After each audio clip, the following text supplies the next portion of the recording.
வணக்கம் ஃப்ரெண்ட்ஸ். இந்த வீடியோவில் Brother printer machine replace toner error எப்படி சரி பண்ணுறதுன்னு பார்க்கலாம். இப்போது ஃப்ரண்ட்டு கவர் இருக்குல்ல, அதை ஓப்பன் பண்ணிக்கோங்க. ஃப்ரண்ட் கவர் ஓப்பன் பண்ணியாச்சு அப்படின்னா அதில் கவர் இஸ் ஓப்பன் அப்படின்ட்டு காமிக்கும்.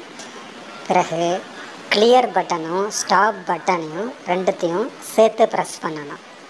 சேர்த்து ப்ரெஸ் பண்ணாக்கா ரீசெட் மெனு அப்படின்ற ஒரு ஆப்ஷன் வரும்.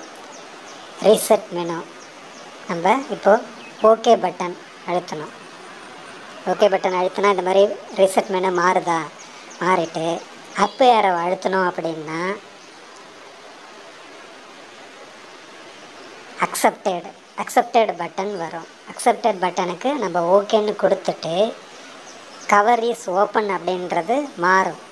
பிறகு நம்ம ஃப்ரண்ட் கவர் ஓப்பன் பண்ணி வச்சுருக்கோம்ல, அந்த ஃப்ரண்ட் கவரை க்ளோஸ் பண்ணிவிட்டு வெயிட் பண்ணாக்கா அந்த error replace the toner error மாறிடும். இப்போ நம்ம மறுபடியும் எப்போதும் பிரிண்ட் எடுக்கிற மாதிரி பிரிண்ட் எடுத்துக்கலாம். இதுக்காக நம்ம டோனர் ரீப்ளேஸ் பண்ணுன்ற அவசியம் கிடையாது.